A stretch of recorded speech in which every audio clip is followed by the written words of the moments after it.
Um fato diferente aconteceu este ano nas eleições. Em algumas cidades, políticos antigos retornaram ao poder. Filósofos e cientistas políticos apontam para uma revolta e falta de confiança em alguns governantes. Odelma em Uberlândia, Fued em Ituiutaba, Marcos Coelho em Araguari, ex-prefeitos que retornam em 2017 aos cargos. Em Patos de Minas, a prefeitura estará sob o comando de José Eustáquio, do DEM, que foi vice-prefeito de 2008 a 2012.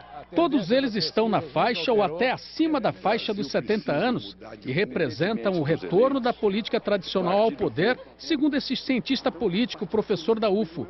Ele diz que isso é um retrato da reação de parte do eleitorado ao momento histórico nacional. Isso é reflexo de um movimento nacional que provavelmente foi disparado no desgaste a partir de junho de 2013, desagou no impeachment da presidente Dilma e levou junto com ela parte da legitimidade que existia em sindicatos, partidos de esquerda, movimentos sociais. Então a esquerda vai sofrer um pouco nesse período e, sobretudo, o PT.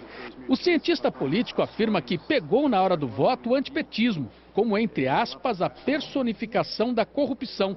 Mas o eleitor acabou elegendo nomes ligados a partidos e grupos tão igualmente envolvidos nos escândalos. A população brasileira, infelizmente, ela é um pouco desatenta em relação à história dos partidos e o compromisso deles.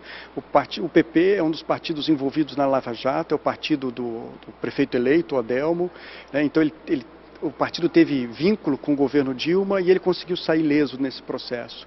O PSD do Kassab é ministro do governo Temer, foi ministro do governo Dilma, parlamentares também acusados de envolvimento em vários ilícitos. O PSDB tem acusações de envolvimento ilícito também, mas, curiosamente, o foco da população tem sido exclusivamente o Partido dos Trabalhadores, né, em que pese os seus equívocos, seus erros, seus envolvimentos, mas é curioso como a população consegue separar os ilícitos de alguns partidos dos ilícitos de outros. Para este economista, o reflexo das urnas vai além da política. Como nós chegamos aí em 2016 no auge de uma crise econômica muito pesada, é muito natural que os governos, de forma geral, eles caiam em uma rota de avaliação muito ruim por parte da população, que, por contrapartida, também é o eleitor, né? Então, isso num período eleitoral, a combinação de uma baixa aprovação dos governos com a crise econômica, gerou aí todo esse processo de debandagem do eleitor aí para candidatos já conhecidos. Da área da filosofia política, este outro professor de universidade pública afirma que foi a corrupção mesmo o grande ingrediente utilizado na receita do marketing político. O discurso da corrupção, esse tema, esta pauta é importante, não há a menor dúvida.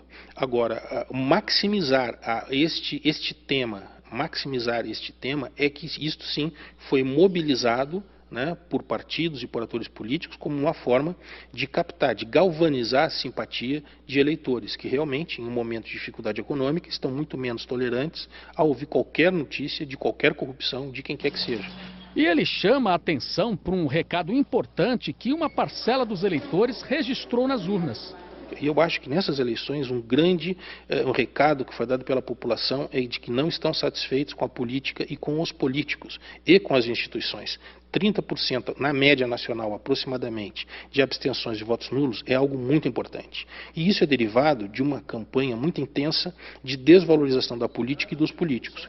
Os dois apontam para uma opinião corrente no meio acadêmico. A solução está na reforma política, mas o difícil, segundo o cientista político Leonardo, é incluí-la na agenda política nacional.